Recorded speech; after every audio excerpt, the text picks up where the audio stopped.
Hi everybody and welcome back to my YouTube channel. As you've probably noticed, I've taken quite a long break. That is because, I think I probably mentioned this, I was pregnant and I have now actually got a baby who is over there. That's her, you can hear snuffling and grunting. She's sort of kind of waking up a little bit.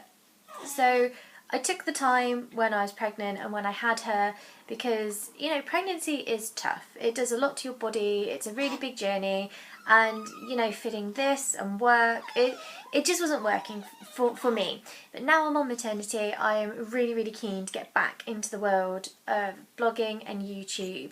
I am starting obviously now, but I also have the Lush product launch on Thursday, which I'm so excited about, and that will be my real sort of boost back into things. So with me being on maternity, there are going to be some new directions in my channel. So one thing that I'm going to be looking at is I'm going to be starting a new series called Money Saving Maternity. So when you're on maternity, you have more time because you're not at work, a small human to look after, but you also have less money. You know, I'm really lucky, I've got a reasonably good package from where I work, but a lot of people are on statutory maternity pay and you have to cut, you have to cut costs. You just have to cut costs because otherwise you're broke and you're stuffed, really. So yeah, my new sort of series I'm going into will be Money Saving Maternity alongside my usual things, which is, you know, my fashion, my Lush, things like that. My main thing we'll be looking at during Money Saving Maternity is whether you should save or splurge. So I will be looking at things that maybe I've switched down or I've changed, and whether it was a really fab idea or whether it was a complete and utter fail. And I'll be doing this as well with baby products. So, you know, things like, it sounds daft, but you know, your wet wipes, your nappy sacks. Trust me, after 6 weeks of changing a bum like 12 times a day or whatever it is, you notice the difference in things. You know, when I stood there this morning thinking, oh, I much prefer these Sainsbury's nappy sacks to the Tesco's ones. Part of me thought that's really sad, and then the other part of me was thinking, actually that's really useful information to have out there, because otherwise people are going to go and waste their precious maternity money on, you know, crappy crap bags. I'm not sure you can say that on YouTube, but I just did. So, let's have a quick talk about, obviously, Phoebe, who's over there. So Phoebe was born on August the 19th and she was £6.7. She was 4 weeks early. She was a bit of a surprise, but you know what? When you're ready, you're ready. So my waters broke on the Thursday night. I was actually getting ready for bed. Chris had gone to work. He was working away. He was working at VFest, which I told him with confidence, oh yeah, go and work at VFest. I'm not going to go into labour. That would be ridiculous. So my waters broke on the Thursday night. I went into the hospital. Everything was fine, but obviously once your waters break, you have to stay in because you're an infection risk to yourself. Your waters don't stop breaking either, so you're kind of leaky, which is grim, and you have to wear really big surfboard panty liners. On the Friday we went for a growth scan just to check that she was okay sort of size wise, because I had a very dainty bump and my bump was telling them that I only had a £5 baby. The small human kick in my bladder told me that I had a considerably bigger baby. So they did a growth scan on the Friday. And then in the early hours of Saturday morning they asked if they could put a pessary in, which is a little thing that sits behind your cervix, and it gives you hormones to kickstart your labour, because even though my waters are broken, I wasn't hitting active labour, I needed a bit of help. So they went to pop pessary in, and the midwife sort of struggled a little bit, so she went and got a consultant, and they thought it was because I had cervical cauterisation last year and that they simply just, you know, my cervix was that little bit higher. The consultant actually found out that I was already 3 centimetres dilated. I was already going, and he looked at me sort of puzzled and went, "Did you not notice that you were in labour?" I was like, well no, obviously not. So I was then moved to delivery, and I had to ring Chris and say, like, you know, they want to get me going now, and they put you on a hormone drip, so it's a fake oxytocin, and it just helps things go along really, and they pop it on the drip and they click it up every half an hour. they warned me, you know, you'll probably be in labour quite a long time, even with a hormone drip. It's your first baby.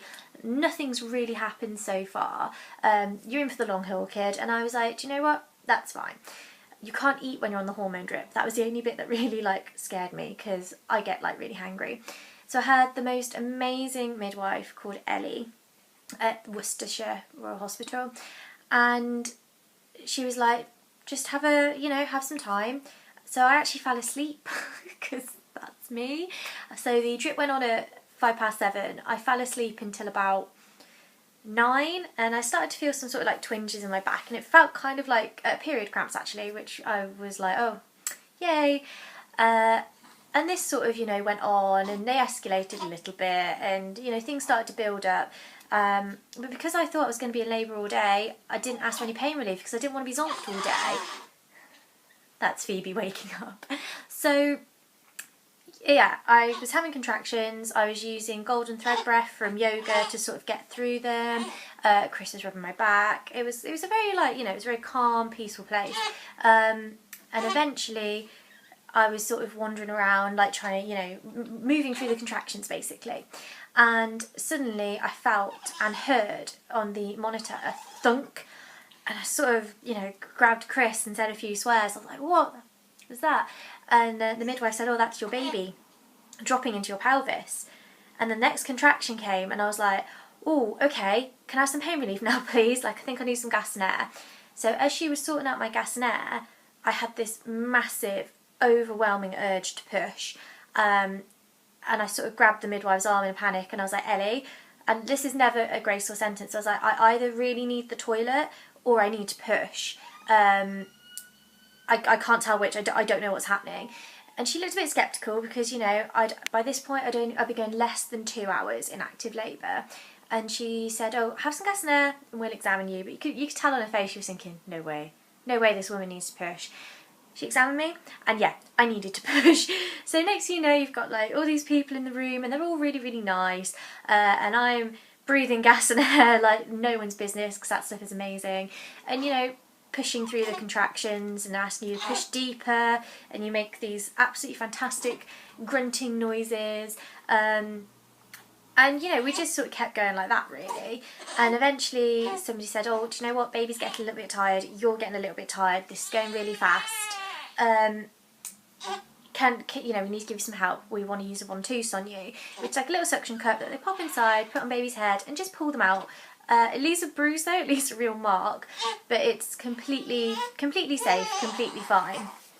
1 minute.